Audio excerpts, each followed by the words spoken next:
If you're watching this on The Prepper Historian, hit that subscribe button right now, because today we're diving into one of the most gripping, overlooked and genuinely practical topics in World War II survival history. For the next few minutes, you're stepping straight into the minds of downed pilots, captured agents and resistance fighters who refused to die quietly behind enemy lines. And here's the hook. These escape routes and survival methods weren't just desperate attempts. They were brilliantly engineered systems that blended geography, deception, psychology, and sheer courage. Once you understand how they worked, you'll see survival and evasion in a completely new way. So let's get into the real mechanics of how people actually got out alive when the world was collapsing around them. One thing serious historians appreciate is planning, and World War II escape routes didn't suddenly appear when soldiers were captured. Entire underground infrastructures were in place years before the war reached its peak. The Comet Line, for example, ran through Belgium, France, and into Spain, built by civilians who understood their terrain better than any occupying force. These networks studied old smuggling trails, shepherd paths, and river crossings that dated back centuries. The reason this matters is that survival isn't improvisation. It's preparation hidden in plain sight. If you wanted to apply this lesson today, the first step would be to truly know the natural and human terrain around you.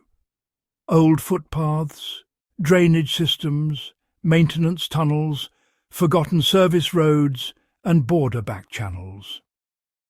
World War II escape success proves that the best route is almost never the obvious one.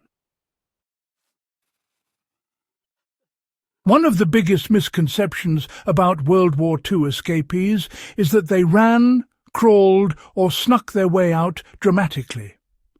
Most didn't. They walked, naturally, confidently. Blending in was more powerful than any weapon. Members of the French resistance learned to dress like locals, not like spies pretending to be locals. They moved at the same pace as the surrounding population. They carried little, talked less, and kept routines. The lesson here is simple. In any crisis, your body language and pattern of movement matter more than your gear.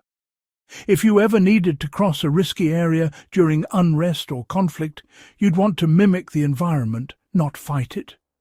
That's exactly how thousands slipped past German patrols without a single forged paper being checked. Mountains, coastlines and rivers weren't obstacles, they were opportunities. The Pyrenees crossing into Spain was one of the most grueling but dependable routes. It required endurance, local knowledge and timing, but it allowed escapees to bypass heavily patrolled urban zones.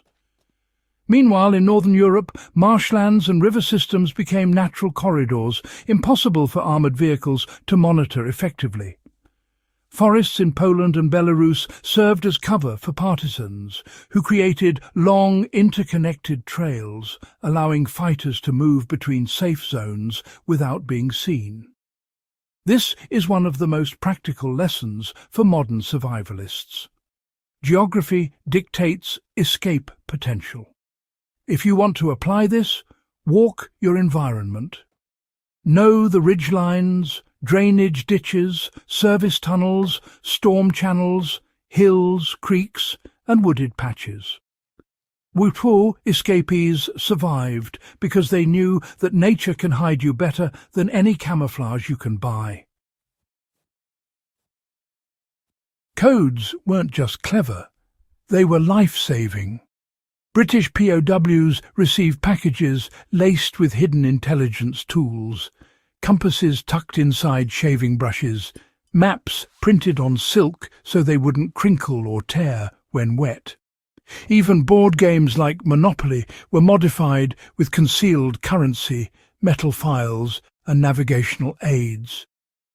These coded systems allowed POWs to plan escapes with precision, coordinating timing and direction before they even reached the fence.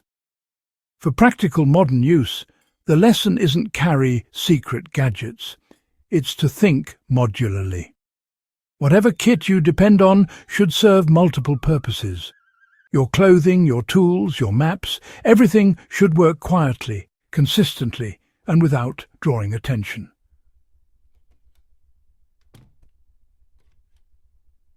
Escape WWII Escape tools with survivalists were built on this principle, and it remains relevant for any survival-minded person today. Despite the Hollywood-style stories we often hear, almost no one escaped alone. It took guides, safe houses, couriers, and people willing to risk everything. The strength of these networks wasn't in their size, but in the trust and compartmentalization behind them.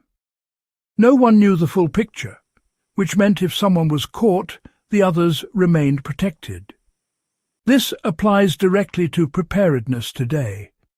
Your survival network, friends, neighbours, allies, matters more than your gear list. If you ever had to move quietly during a chaotic situation, knowing who you can rely on is as vital as knowing where to go. Free resistance groups excelled because their trust was built through shared hardship and small, deliberate testing. Some of the most successful escapes happened because people waited. They didn't rush, they didn't panic. They moved when guard rotations changed, when sound covered their footsteps, when the weather reduced visibility. They used rainstorms, fog, crowded market hours, or even shift changes at factories to slip through unnoticed. If you ever study your own environment, practice observing patterns.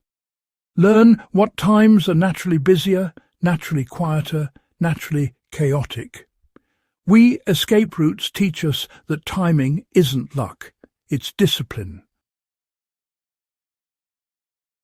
Take the time to map your surroundings the way resistance groups map theirs. Build your knowledge like they did, in layers. Know where the real choke points are.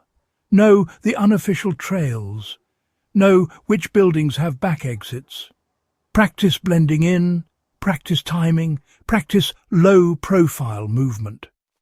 These aren't fantasies, they're skills proven by people who survived the most dangerous conflict in modern history.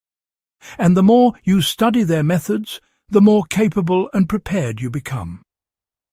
If you found this guide valuable, make sure you subscribe to The Prepper Historian and share this video with anyone who loves real history and real survival knowledge.